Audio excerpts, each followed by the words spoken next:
Modelling modelling குக்கிங்கா? நீங்க வைக்கிறதா நீங்க போடுவேன். நல்ல விஷயம். இப்ப அப்படியே நல்லா மேக்கப் பண்ணிட்டு வந்தோம். அம்மா நீங்க ஒரே சேலையில தான் நீ மேக்கப் பண்ண வேண்டியதானம்மா? என் பிள்ளைக்குள்ள ட்ரெஸ் வேணுமான்னு கேக்கு.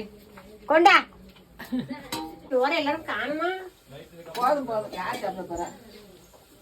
நான் முன்னுக்கிட்டே எடுத்துக்கிட்டு வச்சுக்கிறோம்.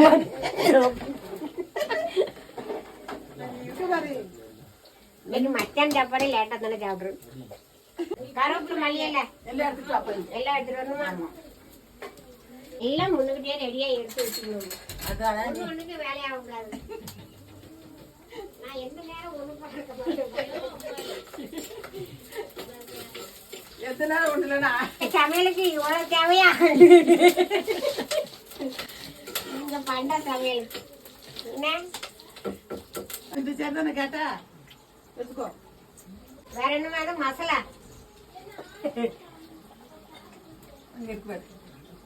ஒரு டப்பாவில் மல்லிப்பொடி, புளிப்பொடி, மஞ்சப்பொடி. ஒரே பொடியா போட்டு வச்சிருக்கீங்க. மல்லிப்பொடி மிளகா பொடின்னு அண்ணா நீ இருக்க பாரு. இதாங்க உப்பு. இப்படி எடுத்து கொடுத்து சமையல் பண்ணணும்.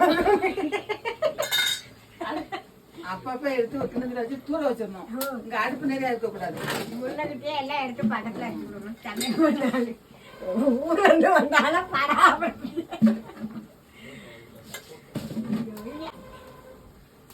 தோட்ட பொண்ணு கறி விருந்துக்கு வந்தா 4 நாளைக்கு உட்கார வச்சு சாப்பாடு கொடுத்தோம். வயல் போனோம்னு இல்லையா? விருந்தாடி வந்தவங்க தான் ஆக்கி கொடுக்கணும். அது தெரியுமா? கத்தரிக்காய் எடு, புளி எடு, சீரகத்தை எடுத்துக்கணும். நல்ல சமந்தாரி.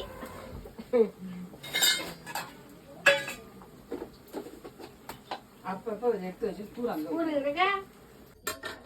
ஐ மக்களே, எல்லாரும் சாப்பிடுவாங்க. இன்னைக்கு எங்க வீட்டுல கத்தரிக்காய் புளிக்குழம்பு. என் மகா வீட்டுல வந்து நானும் எங்க சம்மந்தக்காரரும் எங்க அண்ணியார் பிக்கம்மா அண்ணியாரும் மாரியம்மாள் அவர்களும் சேர்ந்து வச்ச புளிக்குழம்பு. இதில் வந்து மல்லிப்பொடி, சீரகப்பொடி, மஞ்சப்பொடி, வத்தப்பொடி எல்லாமே போட்டு எண்ணெயில் விட்டு வதக்கி, கத்திரிக்காய், தக்காளி பழம், வெங்காயம் எல்லாம் போட்டு வதக்கி எங்கள் அண்ணியார் இந்த குழம்ப கூட்டி நல்லா வச்சுருக்காங்க. டேஸ்ட் எப்படி இருக்குன்னு பார்த்து சொல்லுங்கள்.